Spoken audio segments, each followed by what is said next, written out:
Okay, we have a motion to go back in regular session. Motion. Mr. Floyd, second Mr. Deloach, go back into regular session. All in favor, say aye. All opposed, no. It carries. All right, executive session minutes. No executive session was held, so there are no minutes. So I think all we need is a motion to adjourn. Make a motion to adjourn. Second. Motion, Mr. Lopez, second Mr. Kiefer to adjourn. All in favor, say aye. Aye. All opposed, no. It carries. Adjourn. So, boy, Actually, sounds your meeting. It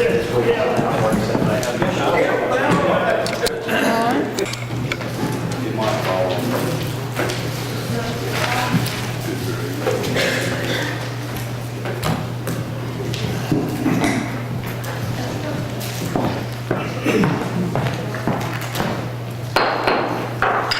I'm going to call to order the Effingham County Board of Commissioners meeting on March 5th, 2019. It is 5:05.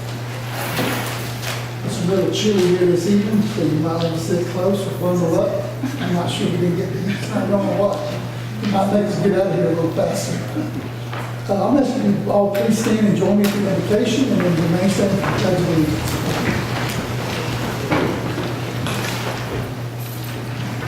Gracious Father, we are so thankful for this county that you allow us to live in and to participate in decisions that are made, but how we need your wisdom and your decision as we listen to the business at hand and make those decisions that please our Lord and also support the constituents that you have given us the care of. So guide us tonight in the decisions we make, we pray. We invite your presence in Jesus' name. Amen.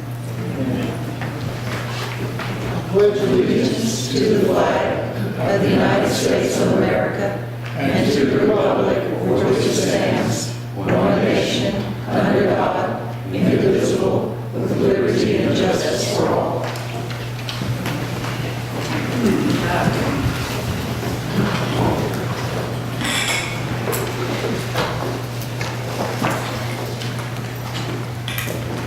We have an agenda before us tonight. I consider a resolution to approve the agenda if there are no additions. No changes. make a motion to approve the agenda. Second. Motion by Mr. Kiefer, second by Mr. Deloach to approve the agenda for Monday's meeting. All in favor say aye. Aye. All opposed no. And it carries. Consideration next to approve the minutes of the February 19, 2019 regular commission meeting. I was not there, so I cannot tell you that I've read them and they exactly reflect. But if someone's done that, give me a motion to approve, make any corrections. Make a motion to approve. Second. Motion by Mr. Loper, second by Mr. Deloach to approve the minutes as presented. All in favor say aye. Aye. All opposed no. And it carries. And welcome the public here tonight. It's always good to have participation. You're representing or commenting on an agenda item. I'd ask that you keep your comments, if you could, to 2 or 3 minutes. That allows the others who might want to speak to an agenda item to speak to it. And please only speak to agenda items. If there's an item that you want to speak to, we'll hopefully can put it on the future agenda for you. All the documents of this meeting are located in the clerk's office and on the website. Remind you of that when you get a chance to review those and prepare to participate this evening. Before we move to our next item of business, I know discussing these from the Board of Assessors has a special guest with her tonight that we might want to be introduced to. It might have some impact on our property in the future. That's true. I would like to introduce to the county and to the citizens, to the county commissioners and the citizens, Neil Gruber. He's the new chief tax assessor for Effingham County. He comes to us from Evans County as he was the chief tax assessor there, and he lives in the Statesboro area. So we welcome this young man, and I think he's already off to a good start. But we welcome you to come by and give him your concerns and your issues, and to welcome him to the county. Very good. Welcome aboard. Good to have you on board.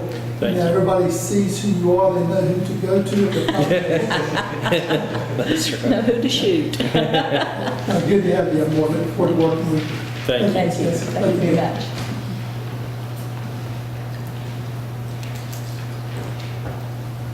We have an appearance at 5:15 from, I can't remember the name, who's the appearance? D.R. Luke. Yes. Is he here tonight, Artie? We can go ahead and do that appearance now, since you're here. Oh, good, yes. Yeah, Dietmar Litte with Atlantic Cargo. I was in front of this commission 18 months ago and got zoning approval to build a commercial place in Rincon. Thank you very much. Place is built and operates successfully, but I'm here now to speak to clean up a couple of issues with this property. Seems to be a habit that trucks arrive for delivery in my industry, typically my industry all between 8 and 9, 9:30, 10 o'clock in the morning, and has created a little bit of traffic congestion. I'm not the only culprit in this neighborhood. There's a couple of other candidates farther back that have received some attention from the police, and police is out there on a regular basis reminding everybody to keep moving. There's signs that are now up that they say don't park here. They don't say don't stop here. And I don't know, there's probably a difference. I have an opportunity in my property. There's a 150-foot perimeter service road to the south of my building, my property. That service road leads into no man's land. On the left-hand side there is an easement for Georgia Power. To the west is wetland, and when I say wetland, it's deep. It's not going to be built up ever. To the north is my property, it's dry. And I have two entrances to this property. And I got a visit 3 weeks ago from the Effingham County zoning enforcement officer. Gentleman was there. We talked about solutions to keep trucks off the main street. The area has attracted some high-name vendors. For example, Amazon is back there. They're sending their trucks in and out. There's a large auction in the back, and I want to speak in front of the commission to not just bring up problems, but also solution.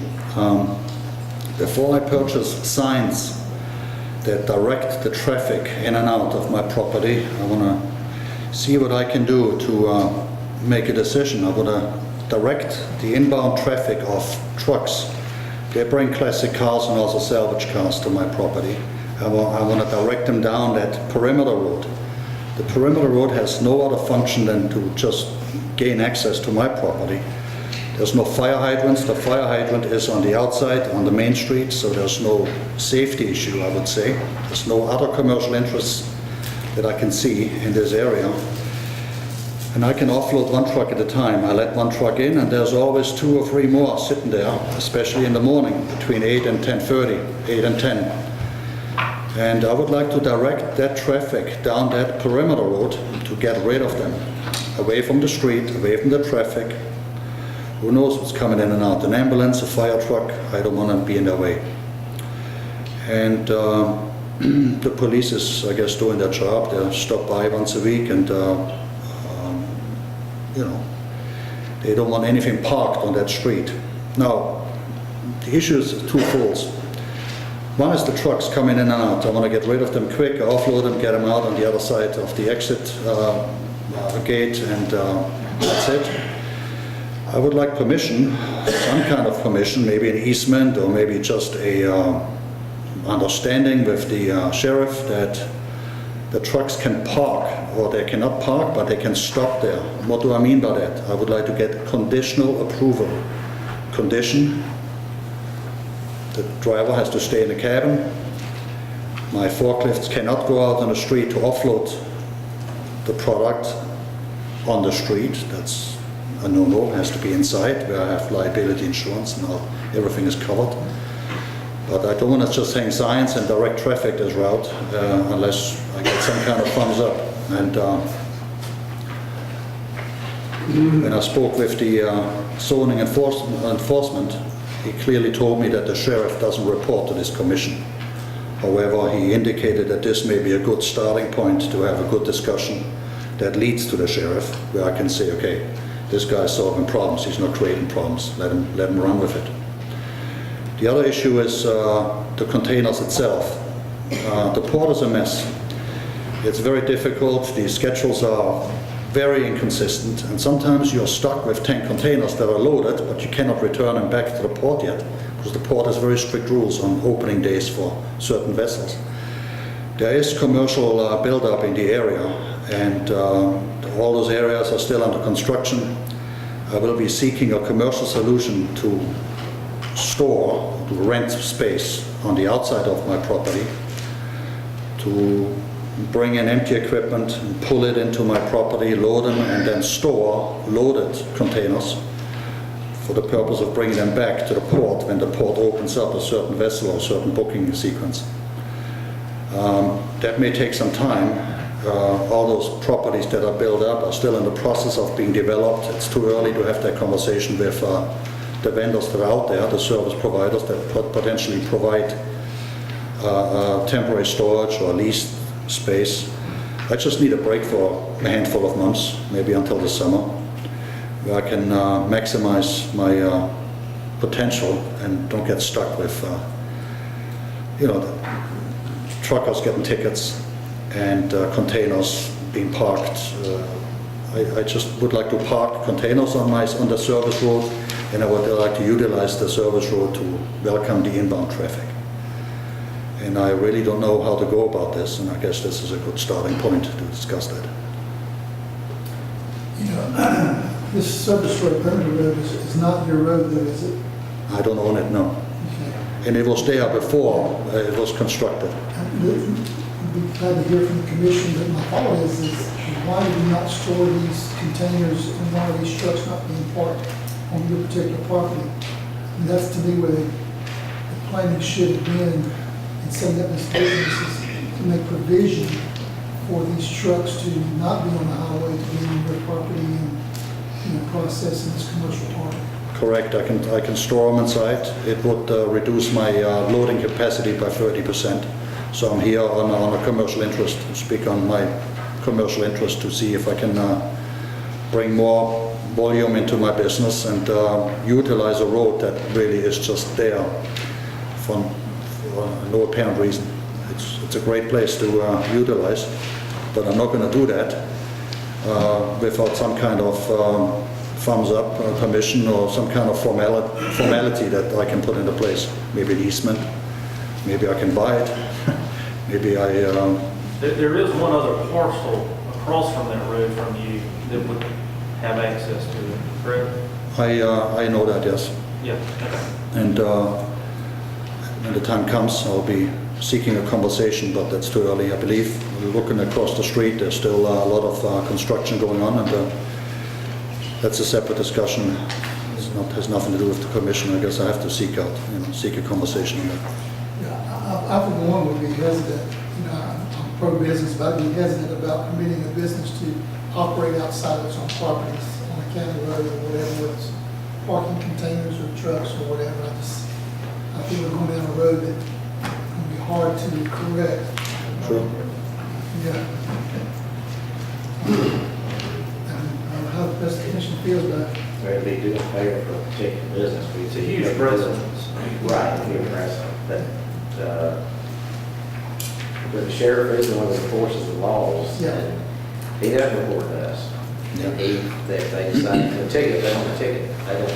We don't tell him who to ticket, who not to ticket. Well, maybe I'm asking for too much. I can understand the static cargo, which is a container on a chassis without a tractor on it.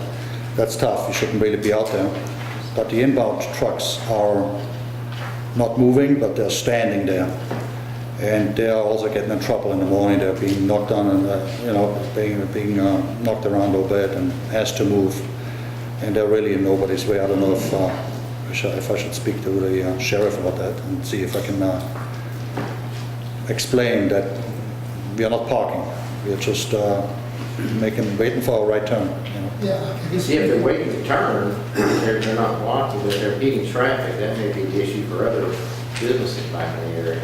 Well, they're impeding traffic if they're on the main street, but those trucks are not under my management. They don't work for me. They're subcontractors. They bring in cargo and they're drivers, and they look for the lowest hanging fruit, and they just park themselves without authorization. And I don't really know where to draw the line.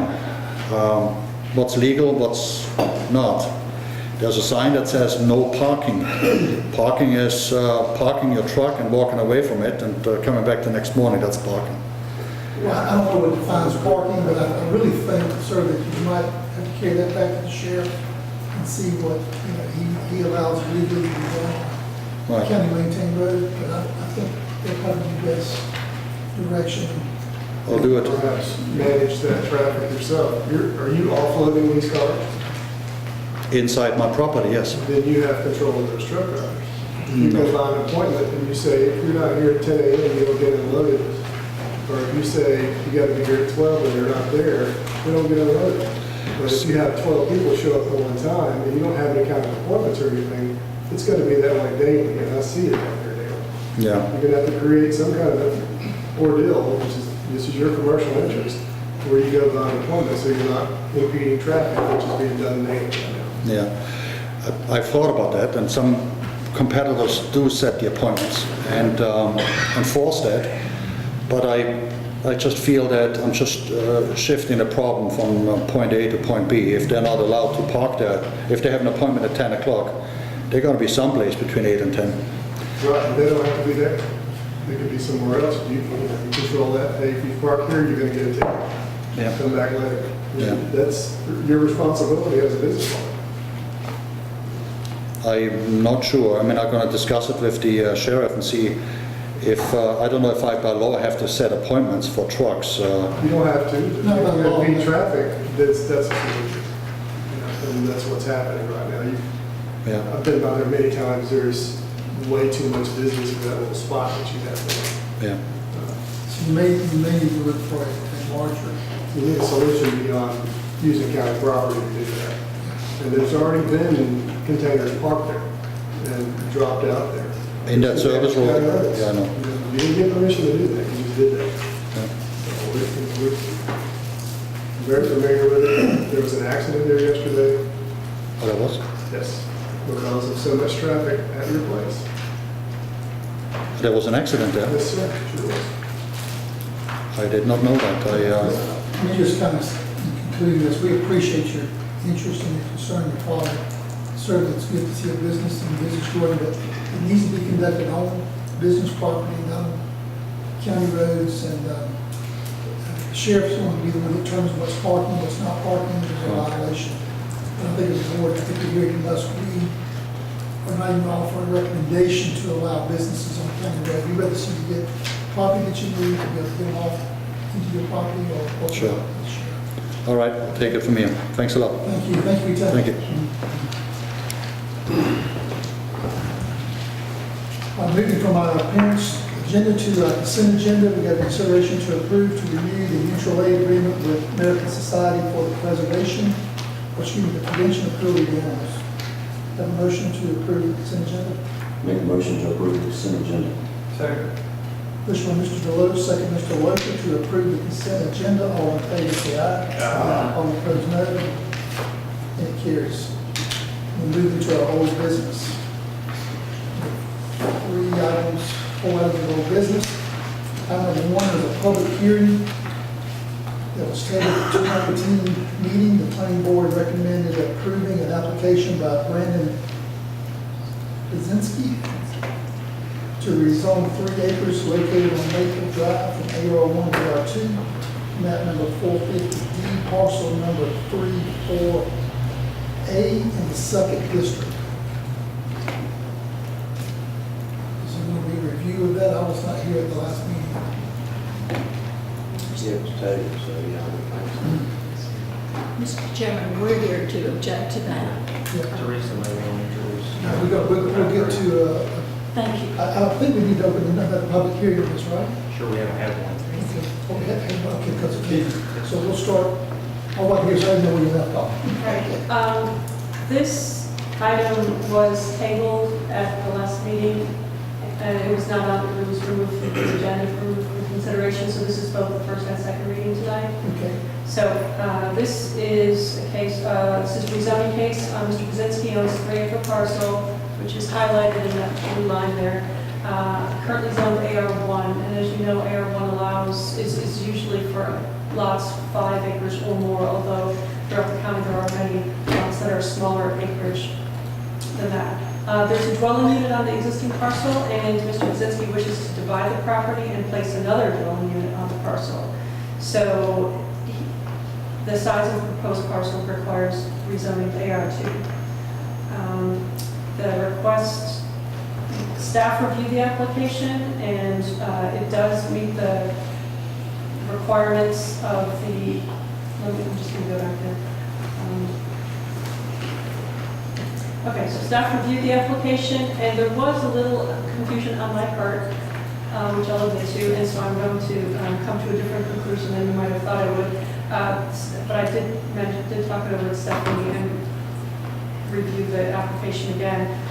So we reviewed the application and recommended approval initially to the planning board with stipulations, that meet the requirements of AR2 zoning district and all of the other standard requirements. The planning board voted 4-1 to recommend approval, and with the stipulations, and the board of commissioners tabled it. After the planning board meeting, I re-reviewed it and felt that I probably should have recommended denial, but then after further discussion with staff, I realized I was reading the ordinance wrong, so I'm standing with my original recommendation to approve. So that's where we stand right now. All right, very good. Both staff and planning board. We recommend approval. Okay.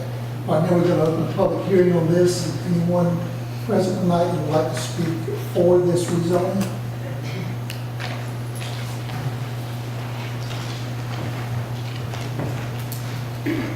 Yes, sir.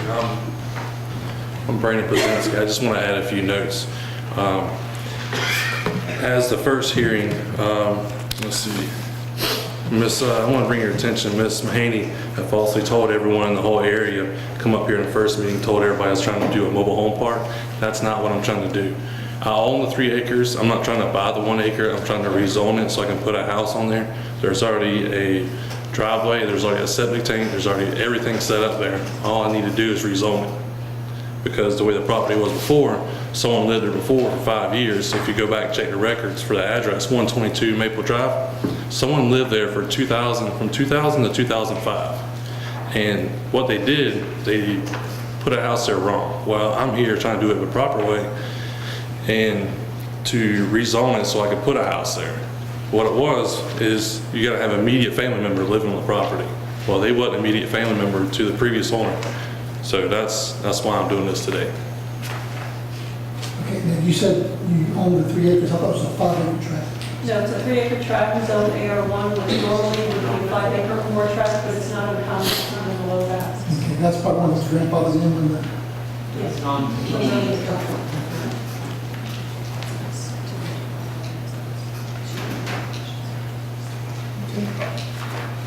Thank you, sir. Yes, sir. You might want to stay at the front in case there's some questions. That's okay.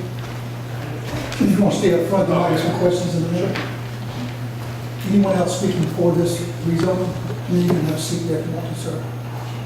You can have a seat there in the front. Oh, yes, sir, sorry. I just said that, okay, say you have to come back and forth for the questions. Anyone else speaking for this rezoning tonight? Anyone who would like to speak against this rezoning? Please speak short enough to allow everyone, because I saw several hands go up and not one It's a speak. whole group of Right. neighbors here. Mr. Chairman, thank you for allowing us to speak. I'm Gussie Neese, and I represent the homeowner next door to it. This street has historically been AR1.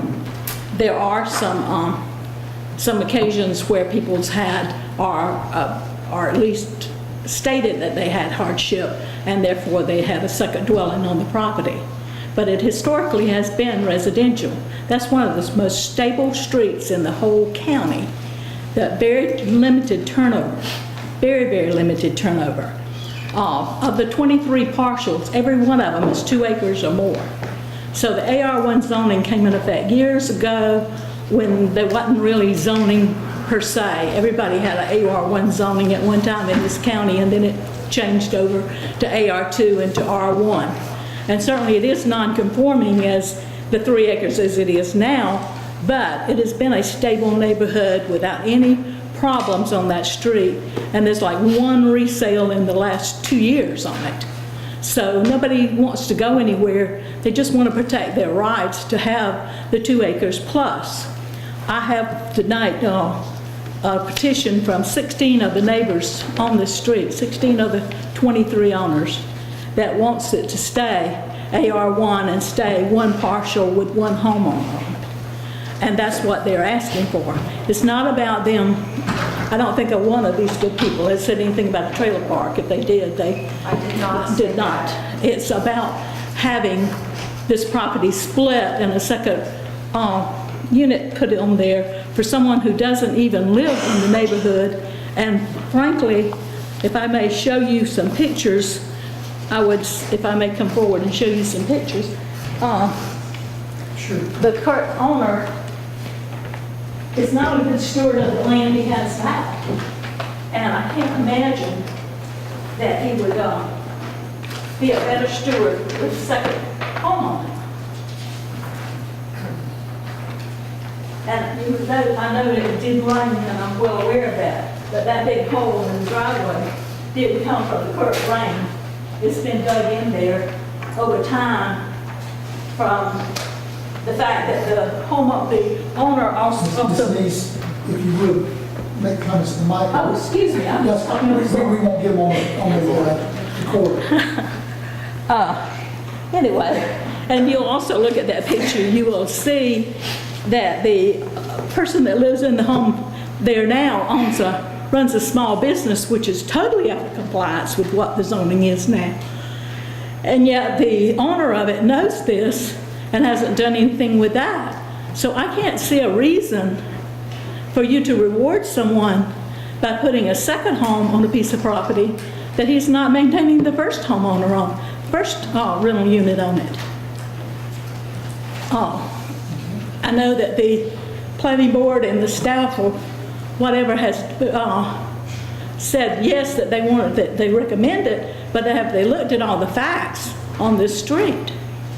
There's 23 units. This is one that wants to be subdivided, one.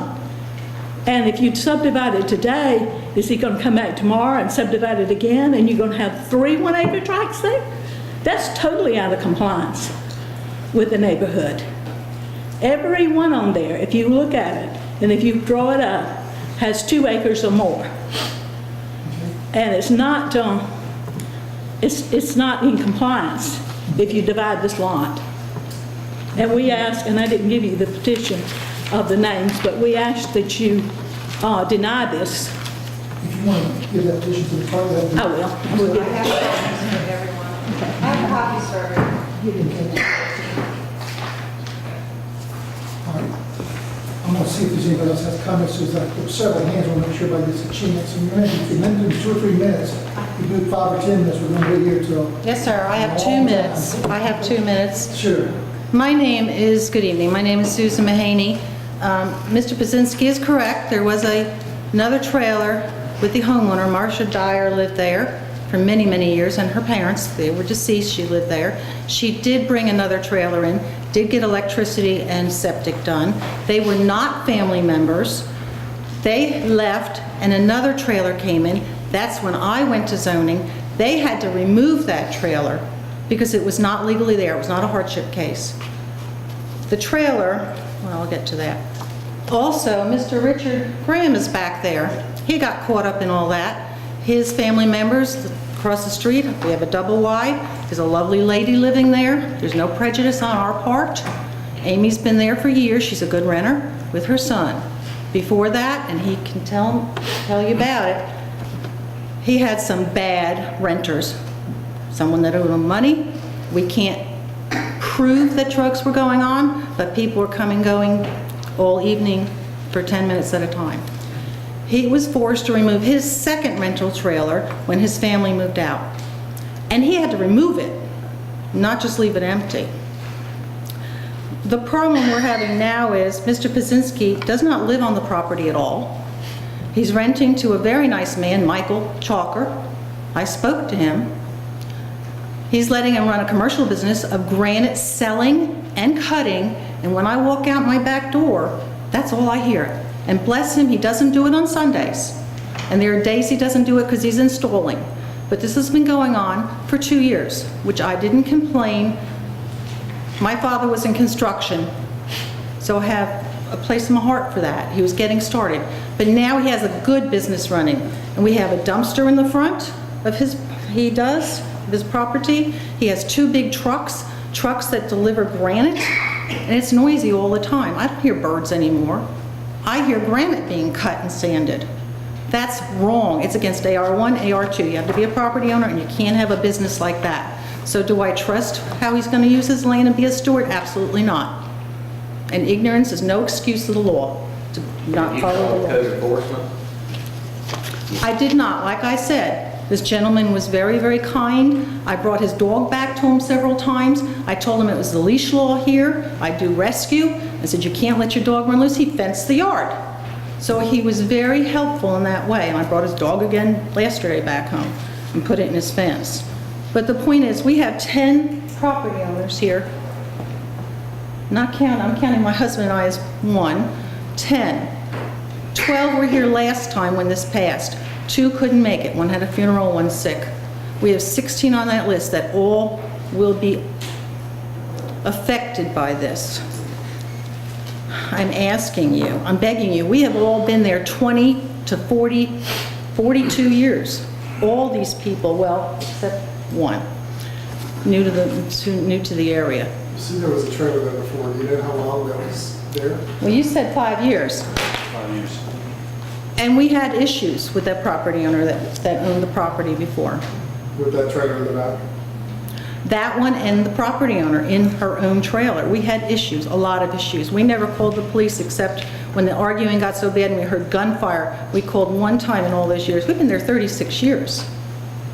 We are involved in this community. You know I'm from New Jersey, but I have been down here 43 years. My husband is originally Savannah. We moved up here because of the environment and because of the education system. I'm a retired teacher and media specialist from this county, and I'm looking to move out of this county. I just don't understand. This is not the first time this has been done. I had to come to zoning. This makes me very nervous. I mean, you can tell I'm just nervous, but it's not fair. He's doing it for gain, financial gain. The property was gifted. People make investments for that. I mean, He was it's all about gifted. purchasing to see about purchasing the property. All due respect, he was gifted the property. Well, we're getting off base here now. The zoning has nothing to do with the ability to rent or have. Okay. Business might be an issue, but those are other issues besides the zoning. But is there anything else you want to add to? Well, the only reason I bring up the business is this is not a good steward of that property. Yeah, I received that. And this is not a photo with any kind of a telephoto lens. This is out my back door. He started working on this. I called zoning on December 12th. The sand had already been brought in, the trees had been cut down. And yes, there's existing. May I come forward? You can, but we remind you that code enforcement and zoning are 2 different things. So if there's code enforcement violations, we need to address that in a different. Okay, way well, with the point is, I didn't say first. I understand the point that you don't trust the gentleman who's making this request. I understand. It sets a precedent for anyone else to do this also, and that's our big concern too. Correct. When you do zoning, we recognize that if you make a zoning variance or change, it does set precedence. We understand that too.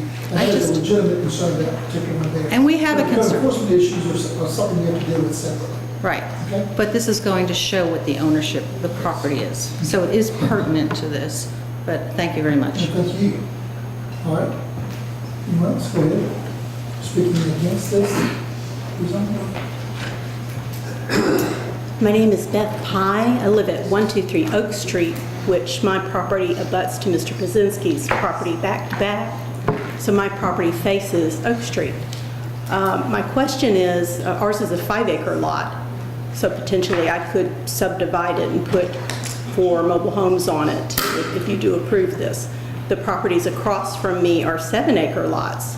So you're setting the precedent that the property owners across the street from me could subdivide and put in 6 more mobile homes.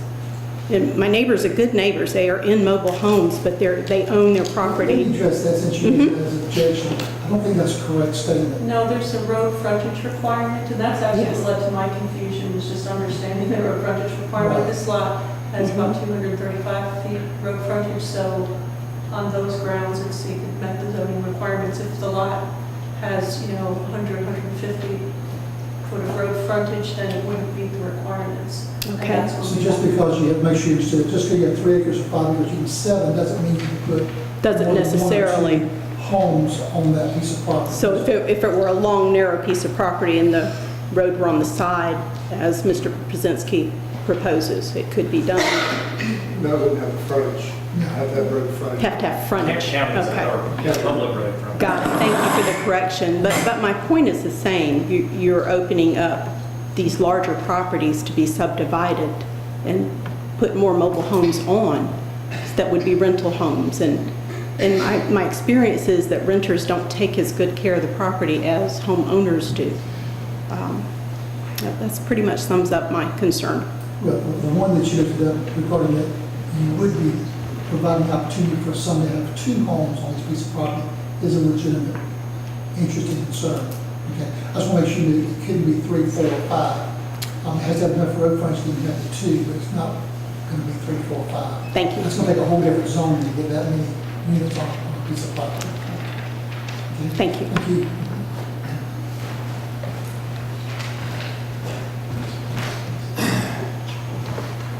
My name's Jimmy Blakey. I live at 135 Magnolia Drive. Sure, he's wanting to capitalize on his investment, but if you approve this, you're going to downgrade my investment. In other words, if you let him put a mobile home down there, another mobile home, and let other people, if you open this can of worms, everybody that's got over 2 or 3 acres can start putting in mobile homes and renting them out. That's going to lower my value of my property. So I ask that you turn this down. Thank you. Thank you.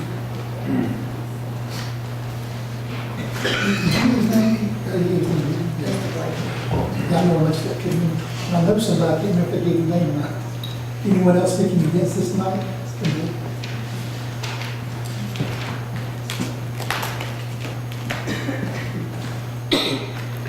I'm Richard Sumner, and I live at 110 Magnolia, about 2 properties down. Now, you said that you had, I have 525 foot frontage. How many pieces of property can I break my 6 acres up into? Since y'all gonna break it up, you gotta have a certain amount on the front. I've got almost 6 acres, 5.95 acres, and I got 500-something foot frontage. I got 1 house on it. In the past, y'all let family move in there. He's got a 3-acre piece of property, and no matter what you say about, you gotta have a certain amount of frontage, he's breaking that 3 acres up into 1 acre and then leaving the other alone. So if he gets the right committee later on, they could break it up again. How many pieces of property can I cut my 595 acres into? Answer that question. Well, I can't really answer it without a site plan. How about the footage? You said your footage matters. I almost got 600 foot frontage on the front. That mean I could cut mine up into 1 acre piece of property everywhere? No, if you. Why not? You're gonna let him do it if Somebody you... ask a question, pause, and let's see if we can give you an answer to it, okay? First of all, is there a certain amount of road frontage that you have to have? That's what she said a while ago. Sir, hang on 1 second, please. In the AR2, Yes. which is the smaller agricultural residential lot designation, it's 1 acre, usually the size, and 100 foot road frontage. Okay. Per Now, that's- parcel. Per parcel, that's assuming, I mean, I don't know your parcel, I can't speak to it. It's got 550 foot on the frontage. I mean, What's its zone? Mr. Chairman, I'm sorry, One. if I can interject. There are other contributing factors to subdividing property. What is that? First of all, if you have a parcel of property that can be divided into multiple parcels, 3 or more constitute a major subdivision. It's a minor subdivision at that point. So there are other requirements for that. So it's beyond road frontage. You'll also be required to establish a different zoning of property. For a mobile home, that's an R4 zoning. So that's a totally different classification from an agricultural residential property of AR1. This is a trailer. This is a trailer. Which is allowed in an AR1 or an AR2 zoning. A mobile home is allowed. So what you're But it trying, and what you're trying to answer your question is that for a 6 acre tract, that doesn't mean you can get 6. That's exactly. No, but I right. mean, I moved there, and you haven't done this for 20 years. I've only lived there 27 years. Some of these people live here 40. In the past, unless it was a family member, you wouldn't allow it. All of a sudden now, y'all coming up with a new ruling for people to make money. I'm retired. I want to live right there with no trailers on the property. I just want to go one house. But I'm telling you, if you let him break up 1 acre, you'll change the ruling later on and do something different. You can't break up 1 acre, but you can break up 3 acres. If you own 1 acre of land in Effingham County in AR2 zoning, and you got the right of way in front of it, what is it, 100 feet? You can break it up. No, cannot break it up. You can put one home. He's got 3 acres there. Yeah, 3 acres, you can have a 5 acre tract. You can have a 5 acre tract, and you want to sell 1 acre of that, anybody can buy, you can sell it to anybody, and if 1 acre, they'll cut it out, and it'll go to AR2 zoning, and if they have an acre and 100-foot frontage, they can put a mobile home, they can build a house, they can have chickens and hogs, and they can have it because it's AR1. Well, like I said, I got 550-foot frontage. I can get more than 1 or 2 in there. No, sir, that's what she was just telling me. I understand, but that's just foolish. I don't understand. The zoning, if you had 3, a subdivision of 3 would require a R4. Well, it's a different classification Different for a classification, subdivision. yeah. It's a subdivision act. Yeah, that becomes. But you hadn't allowed this in the past, and now all of a sudden you already made a decision to do it. Sound like you were ready to approve it before we ever hear from other people. She did not have a She follow gives her opinion. Based on the ordinances that we She's just have. giving factual Okay. information. But in the past, y'all didn't do it. I don't understand why you even think about breaking it up. It's like a subdivision, but it's not. I like to go in your subdivision and break them all up. I heard y'all say one time, if it's over 5 years, you can do what you want This is to. the process. The gentleman's asked for a rezone. He went before the zoning board. They looked at it based on the zoning, and is it something that's available possibly to him, and they recommended it. Staff doesn't see a complication with it. Now, we as the board have the authority to make the final decision. That's why we have a public hearing, hearing any reasonable objections tonight. So no decision's been made until this vote. Okay. But I can still break up 1 acre of my piece of property and put a trailer on it, and everybody in the neighborhood can. It'll all go downhill. According to this, you could, if that's what we did. I think I said that correctly, is that right? I'm sorry, yeah. It depends on if you have. Depends on the fire. If you have 100 frontage, you have 1 acre, you got a lot of those 3 or more configurations. My subdivision is up to three different lots in my subdivision. Anything over 3 lots in a subdivision is to be a major subdivision. So, but cutting out 1 lot out of a 3 acre lot, unless there's some stipulation, I don't see why you can't do it. One thing I want to clarify too, and I'm not saying I support right now or defend, or I'm against this zoning, but I will defend this guy's right to come up here and petition his property to have it. He has that right. So, you know, that's. Just because what one individual wants doesn't override what another individual wants. He wants, it's his property, and he's asking to do this. He has the right to do that. He has the right to ask. The only way to control is to own it. Anyone else tonight speaking against this rezone? Yes, sir, I'm Edwin Drake. I live up the street at 108 Magnolia Drive. I've got a 5 acre lot with a house on it that I built there 42 years, started on it 42 years ago. I've got another 5 acre lot next door with nothing on it. When I started to build that house, I asked the county about putting a mobile home there, and I did. And they told me I could keep it there for 1 year, and I'd have to move it. So I built the house in a year and moved in it. I appeared before the county commissioners many years ago after building that house and asked them about subdividing my 5 acre lot into 4 acre and a quarter lots that I might build 4 houses on. They denied my request to subdivide that lot, and at that time told me that any lots that had been divided at that time would have to be put back together before people could do anything with them. Well, that hasn't held true. And I guess now that if you prove these kinds of things, I can take my 5-acre lot next door and part of the one I got. It's got about 425 foot of frontage. And what can I do? Put at least 4 trailers on it? You have to build a subdivision, you have to come before the board and get a subdivision. And you have to tell and divide it up, you'd have to get permission to do that. You just can't do it on your own. Listening to everyone speak, it sounds like to me there may be some covenants for this development. Are there active covenants? No. Does anyone know? No. No covenants? No. Have there ever been any No. active covenants for this development? No. In the past. No. There has been in the past.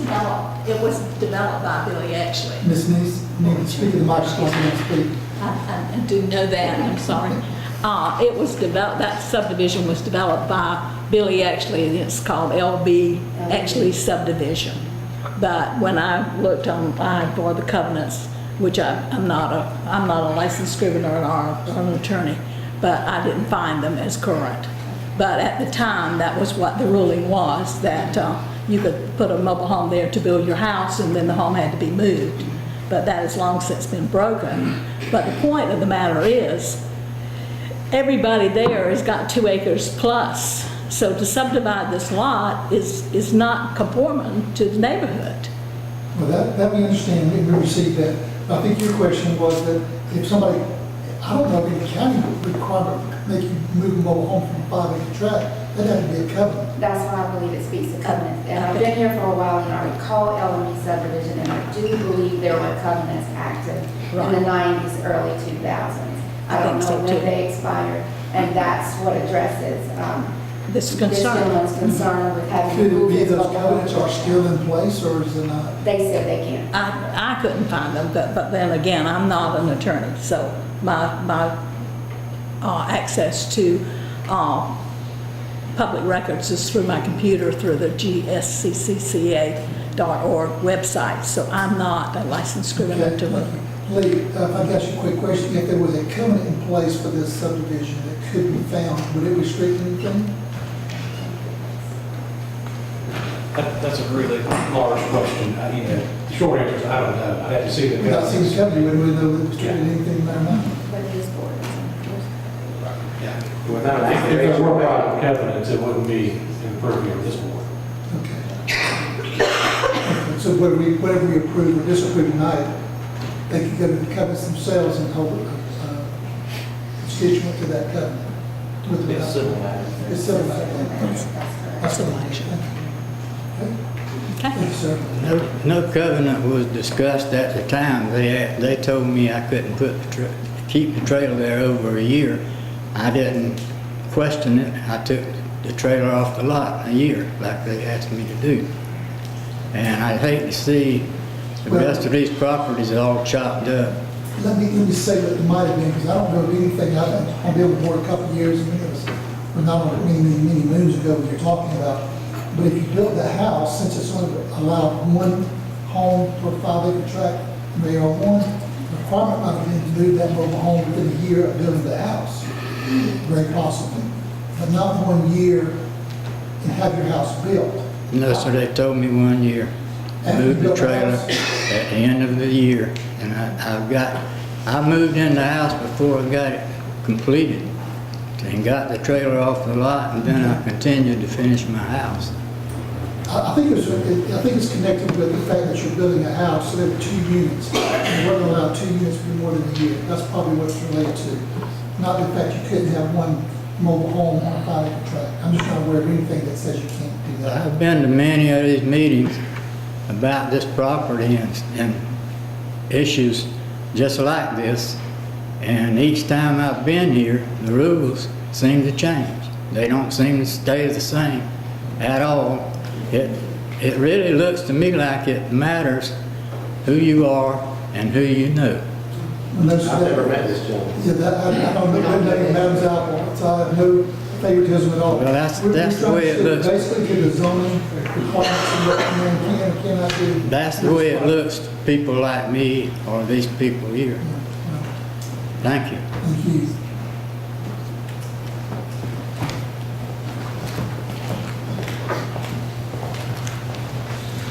Good afternoon. My name's Keith Wicker. I own property at 102 Dogwood Drive. I have 5 acres that is adjoining to this property.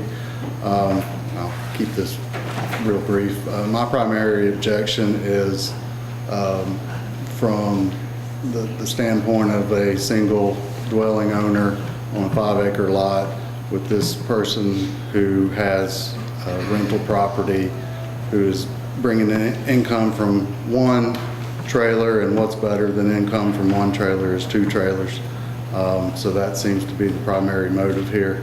While he is gaining financial benefit, myself and all of my other neighbors who join this property are certainly being impacted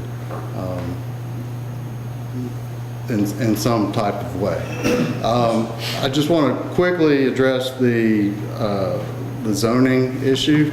My interpretation with the 100-foot of frontage, I believe that applying that to this situation is not in the intent of that ruling. There's approximately 235 feet of frontage for this 3-acre tract, unless I'm mistaken.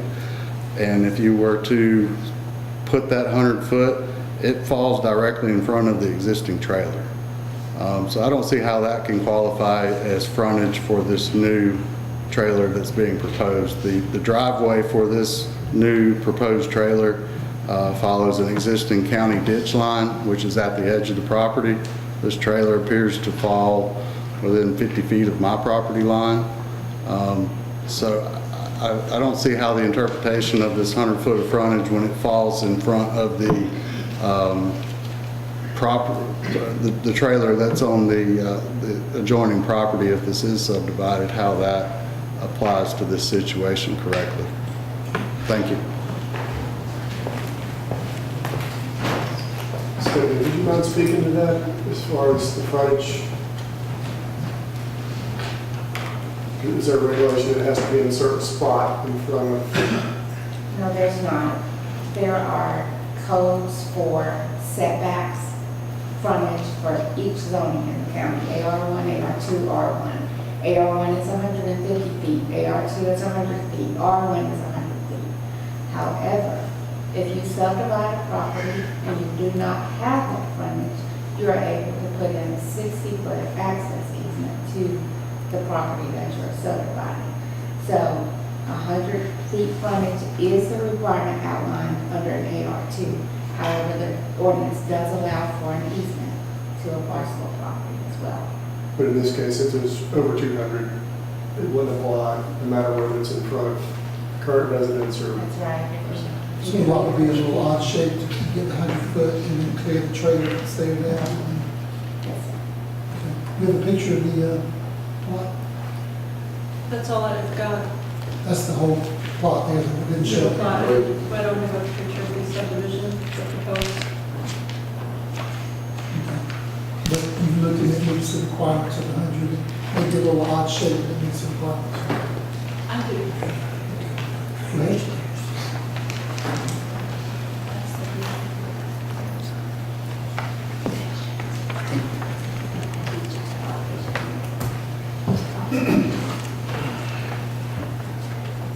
That's the Broadway. You can see. No, I'll do it for the plan. Oh, I don't have the plan, but that's how close it is to the home. No, we're still in the, let's just speak against it. One more, please. Hi, my name is Stacey Bragg. I live at 111 Magnolia, and my mother lives at 115 Magnolia, which is directly catty corner across the street from the property. And we have lived in this neighborhood for 42 years, since I was 11 years old. And what Mr. Drake said about the mobile home being there for a year was what my father was told when we moved in the property originally. We lived in a trailer for a year while the house was being built, and when the house was built, the trailer had to go. Other people in the neighborhood, though, did live in a trailer or mobile home before their property was built, so we really have no problem with mobile homes. My problem is with my property value. My property value will go down if another trailer is allowed on the property, and this same board denied an exact same petition at the end of last year on Magnolia Drive for the Whitleys. They built a house and there was an existing trailer, and their trailer has to go because it was not a family member living in the trailer. So the precedence is, and it's not just the Whitleys, Mr. Graham and 2 other neighbors have tried to do the same thing, and this same board has denied it. So the precedence is to deny, not to confirm. I can't say, I can't say they are made to what you just shared. Yeah, because there's a couple of things there. Rather than asking why it's still in AR1. Yeah, and they may not be willing to subdivide it. And there's a lot of things that could have been why they hadn't removed it. But it was the exact same sign on the property that is on this property. Wesley, I do have the, excuse me, Mr. Chairman, I do have the plat. Okay, you can bring that to us. Okay. Anyone else tonight speaking against this rezoning?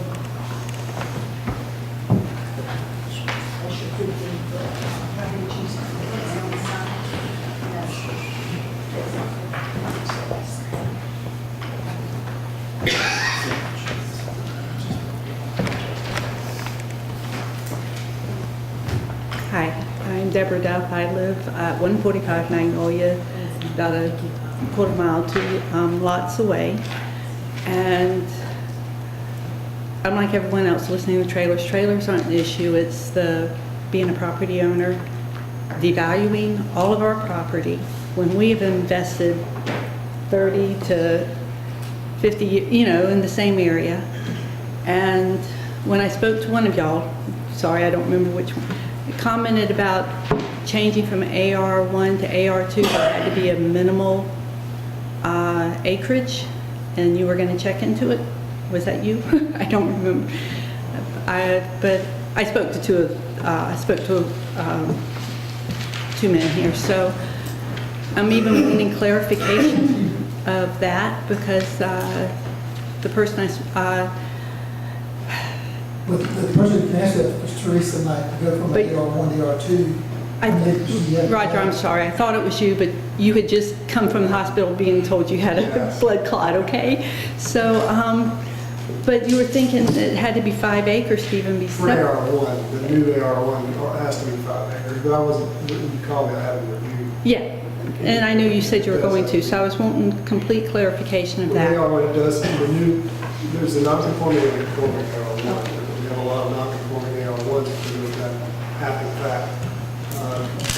But he's not trying to do an AR1, he's trying to go from AR1 to AR2, which allows for small parcels. I think it has to be a minimum of an acre. So technically, if he had the frontage, he could do 3 that was allowed. Okay. Well, even looking at that picture there, and we can see it, that is, when you're talking about road frontage, that single wide that's there now is like in the center of the property. So Well, that was the that clarification easement. I was looking for. Yeah. From Stephanie, did it have to be directly in front of the other? Right. But my main concern As long as too it's is there, yes, that whole subdivision that y'all can see there in that picture is, we're 5.7 acres and, you know, they're large acre lots. They're family owned, you know, most of them. And that's where we're raising our families and not to be subdivided and affecting all of our value. And as you pointed out, is our investments.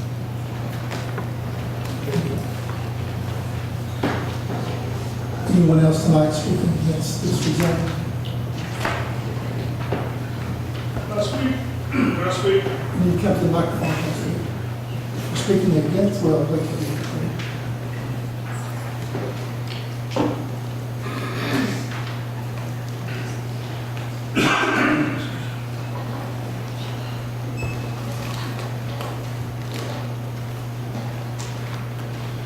How you doing?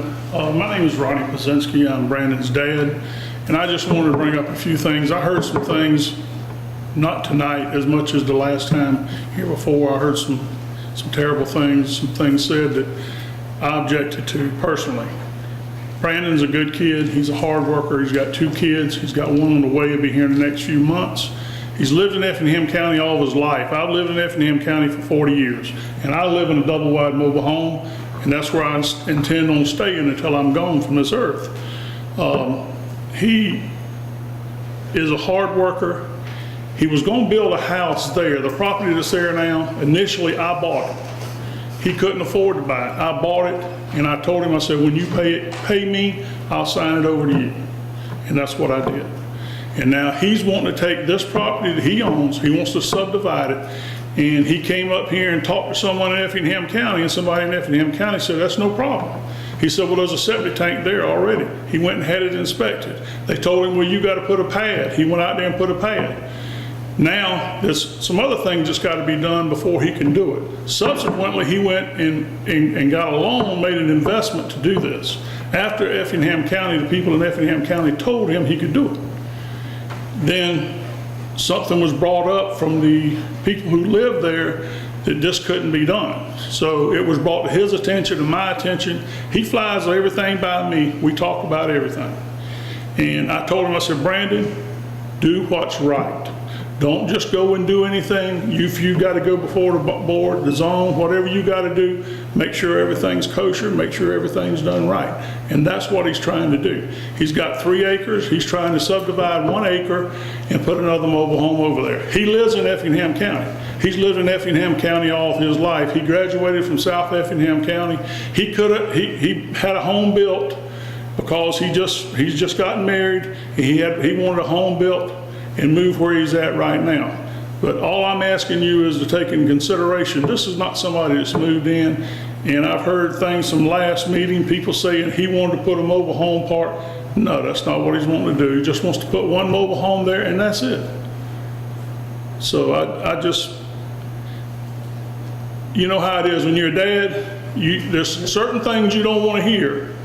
And some of them may, some of the kids may deserve that, but a lot of these people, I say, clean up around your own front doorstep before you worry about somebody else's.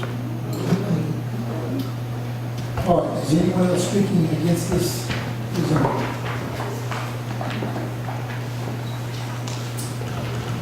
I'm going to close the public hearing and I had a few things I'd like to add. They saying how this neighborhood's 5 acres, you know, everything's 5 acres. Well, I've got addresses and I got photos to prove it.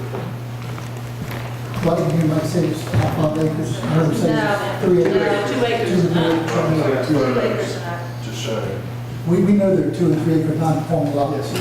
That's what you're trying to prove tonight. Your point was that There's there's already 2 acre houses. There's a house and a house behind it there, and that's the same one.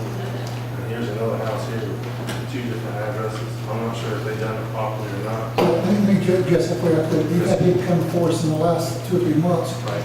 They showed violations, and our recommendation was we need to get code enforcement to correct those violations. We won't make a decision because somebody else is violating. If this was going to be a violation, we wouldn't let you violate because somebody else violated. Right. We didn't authorize it. Well, that's why I'm bringing it forward. Yeah. I just said it to the mic. So if somebody's violating the current zoning or ordinances, Right. we're not going to approve yours if we decide it would be a variance that's not permitted. This is why I'm here bringing this before y'all, so doing it the proper way instead of. Yes, certainly. I'd like to have the information, code violations, we'll turn it over and we'll get those resolved. That's what we're doing. Ask a question. Sure. About the business there, I was unaware of that part of it. Okay, well, they brought that up too as well. I had to sign off. He went to the county itself and got, you know, his business license, everything. I had to sign off on a piece of paper saying that he could do that. The county knows about it, is well aware of the county and filed and everything. He cannot do it without the county's permission. Well, that's good. Because I wanted to know if it was a home business that was approved, because I thought you had to own the home to be able to have a home business. But I had to get it signed off. The county asked him to come to me and get it signed off, and I signed That's off. something we definitely need to look into. You get a rural business. It's a rural, but it is a conditional use. 3 acres, you can get a rural business anywhere. It's an But it requires, I think, But this is not their long-term business. He knows that, and I've made him well aware of that. This ain't no Discuss that long-term. among the board, that's not an issue for you. Oh, It's okay. relevant to the zoning, so. I was Okay. asked if Victoria is aware of what his knowledge was of this. We want to identify. Anything else, sir? Yes, sir. Okay. All right, I'm gonna go ahead and close the public hearing, and then we'll see what questions the board has and discussion we have to resolve before a decision tonight. I've got some questions I just want to know from my own sake. Is there anything out there that's on that whole road around it that's not it's AR2? Because right now, I'm hearing they're all AR1s, non-conforming lots. Are there any AR2s along that property? Or would this be setting a precedent for AR2? I can't speak for the whole neighborhood, but from when we took in the application, we did note all of the zoning of all the lots in the quadrant, north, south, east, and west, and they are all AR1. But that's just immediately touching property. The adjoining properties. Yeah. All the adjoining properties are AR1. Okay. So we've already closed the public hearing. Let me ask you a question, but we'll come back, okay? All right. Is there any way we can find that out? If there's any other AR2s in the neighborhood? At some point, it's going to be an AR2. I just want to know all Anything less than 5 acres is AR2. No, these non-conforming lots, what she's saying right now, I want to make sure I understood, is that all the lots that are touching this property are currently AR1, even if they're non-conforming. Yeah, there are some non-conforming. Ideally, yeah. There's a county map on your website that shows the information. She's already answered. Yeah. They're non-conforming to the AR2. But there's no AR2 touching this piece of property currently. They're all AR1 according to our zoning. Just with that. Countywide, they are AR2. I mean, they're non-conforming to AR2. They were there, it was AR1 before they had the AR2 zoning, is what happened. I live on 3 acres. Yeah, so we have AR2. It's AR1, but it's non-conforming because it's less than 5 acres. Right, that's correct. That's what This would be akin to you wanting to rezone the AR2 and divide your property into two, right? I mean, that's what it would be like. It's what form about an acre of your property I can do That that. makes sense. I can do that. with the zoning With the change. rezoning. Right, with the approval of the board's rezoning. So my question was simply to determine, I'd have a harder time if there was I don't know what to do, if there was AR2s already flooding this And property. that's what he's wanting to do, he wanting to rezone it to AR2 so that but it's already non-conforming because it's not, it doesn't have 3 acres. Okay, so we have all, my first question is, are all AR1s non-conforming that are touching this property? The rezoning would make it conforming, but non-conforming to the rest of the neighborhood. Right, that's right. That makes sense? It would be spots. That's my issue. But Okay. Yeah, that's my It's- that was my first question, okay. Chairman, I'm sorry, if you look at that, that's in front of you, every parcel that you see is AR1. There's a corner down in the very bottom left, that property is on R1, but everything else is But that's AR1. because that is on Halford subdivision. All right. Then, the second trailer that was out there, I think we just have to understand that that was probably either not approved or it was a hardship. There's no scenario in which a board of commission without rezoning could allow a trailer there. Well, AR1 zoning, a second home for a family member is allowed For a family member. by right. And when the family member leaves, the trailer has to go. Right, I understand that, okay. So I'll make sure it's to that. but it's also a conditional use, so it does come before the board for approval. Or approved. No, it's by right. No, thought. If it's conditional, use wouldn't be approved. It's been policy built, it's. Okay. I thought I had read that, sorry. You're right, it's a permitted use, sorry.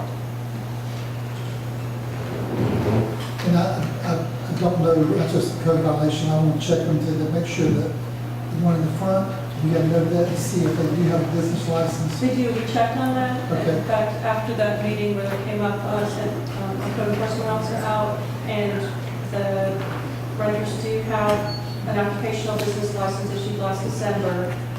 And the day that my fourth was there, he said there was no, granted, he talked to the individuals who live in the trailer there, and they said that they just took phone orders, that was purely just a desk at home or a phone. So they may not be complying. That's what they said. They may not be complying, you just need to check to make sure. Yeah, he'll throw it out again tomorrow. In this picture. Yeah, if there's a commercial dumpster in the picture, that would tell me that they're doing more than just an office. Right, I mean, and I wrote it too, and I wrote up there to see if it wasn't at that time, but we are going to go and follow on it. And the correction, it is a conditional use, but it can be administered by the zoning. That's where I was different. It doesn't require more than Is there any other questions from the commission, anyone? So it's approved by the staff, approved by the board. It meets the It requirements meets the of the requirements. AR2 zoning district, yes. What does? The request to subdivide the lot from AR1 to AR2 meets the requirements of AR2. the AR2 zoning. Which is the request. It's currently AR1. It's currently AR1. Like all the others, like all the other parcels in the Is neighborhood. what he's asking us to do, and have staff approval by the board. Okay, but I'm going to qualify that a little bit. Just what I think, the idea, it meets what can be done with AR1, but it comes to the board, when it comes to the board decide, for instance, you could allow a small subdivision if it meets the requirements to get a large enough tract. You have to decide as a board, should small subdivision go into this particular area that's, would it change the character? It would non-conform and damage the properties around. You're saying, yes, you can do it legally, but the question is, as we look at the master plan, should we go from there? I'm not saying we should not, I'm just saying, so just because it's staff and the board, some board, say if something's permissible and you recommend it based on the law, you have to decide, and I think in the scheme of the plan, master plan, doesn't meet the character of what we're doing. So that's my thoughts. If you meet all the requirements of any zoning that we have on the books, if you meet those requirements, and we don't have, we could turn it down, but we're not supposed to turn it down because it's in the book. We got requirements for any zoning. If anybody meets those zoning, the rezoning, then you can't legally turn them down. If they pass all the requirements. There is a conformity issue, that is in the questionnaire. It's just a smaller lot. That's the only thing, it's just a smaller lot. Not big. The way I see it is, I have no problem with the man making money on the property. It's his right, it's why he bought the property. For him to live there and make money off it, it's his right to do whatever he wants. I have an issue with the business being there. That's really didn't have anything to do with today.